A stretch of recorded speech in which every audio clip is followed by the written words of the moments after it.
பள்ளிகளில் அதிகரிக்கும் வன்முறை சம்பவங்களை தடுக்க என்ன செய்ய வேண்டும் என்பது குறித்து கன்னியாகுமரி மக்கள் தெரிவித்த கருத்துக்களை மக்கள் மனதில் பகுதியில் பார்க்கலாம். வீட்டில் பிள்ளைகளுக்கு ரெஸ்ட் கிடையாது.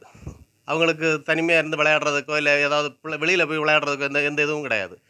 அவங்கக்கிட்ட எப்போவுமே படி படி படி ஒன்று, ரெண்டாவது கராட்டே கிளாஸ் போ, ஸ்விம்மிங் கிளாஸ் போ, எல்லா இடத்தையும் அனுப்பி விடுறது. அவங்களுக்கான ரிலாக்ஸேஷன் எதுவுமே இல்லாததுனால அந்த மன அழுத்தம் ஒரு முக்கியமான காரணமாக இருக்குதுக்கு.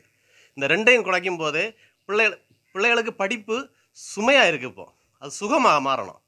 அதுக்கு என்னென்ன நடவடிக்கை எடுக்க முடியுமோ அரசுகள் அதுக்கான நடவடிக்கை எடுக்கணும். சுமை உள்ளதை குறைச்சி சுகமாக பள்ளிக்கு போகிறோமா, சுகமாக டைரெக்டாக போகிறோம் வர்றோம், பள்ளிக்கு போகிறோமா அவங்க ஜாலியாக போகணும். திருநெல்வேலியில் 8ஆம் வகுப்பு படிக்க ஒரு மாணவன் ஒரு மாணவனை அருவாளால் வெட்டியிருக்கு. அந்த ஒரு நிலைமை இன்றைக்கி தமிழகத்தில் நடந்திருக்கு. இதுக்கு காரணம் என்னென்னா பிள்ளைகளுக்கு மன அழுத்தம் அதிகமாக இருக்குது. அந்த மன அழுத்தத்தை குறைக்கணும்னு சொன்னால் இது வகுப்பு, அதாவது ஒழுங்கம் உறவு முறைகள், அதாவது நட்பு, இது பற்றியெல்லாம் வகுப்புகள் நடத்தி அந்த பிள்ளைகளுக்கு அந்த மன அழுத்தத்தை குறைக்கணும்னா இந்த மாதிரிப்பட்ட இது சூழ்நிலை உருவாக்கணும், விழிப்புணர்வு வருத்தம். அதுபடி இன்றைக்கி பண்ண ஒரு சொந்த பந்தங்கள் கூட அந்த பிள்ளைகளுக்கு தெரியாமல் இருக்குது. அண்ணன் தம்பி உறவுகள் இது பற்றியே பிள்ளைகளுக்கு தெரியாமல் வளர்றதுக்கு காரணம் இதுதான் காரணம். இதற்கு தமிழக அரசு அந்த வகுப்புகளெல்லாம் இந்த மன அழுத்தத்தை குறைக்கிறதுக்காக வகுப்புகள் இருக்க வேண்டும். அதை பிள்ளைகளுக்கு புரியப்படுத்தினா மேக்ஸிமம் இந்த மாதிரி இதுகளெல்லாம் குறைக்கு வாய்ப்பு இருக்குது.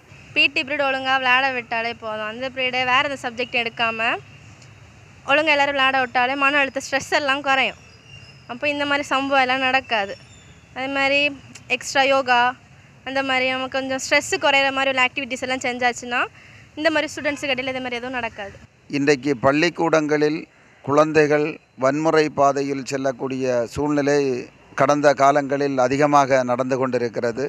இந்த சூழ்நிலைகள் மாறுவதற்கு அடிப்படையில் நம்முடைய கல்வி முறையில் மாற்றம் தேவை.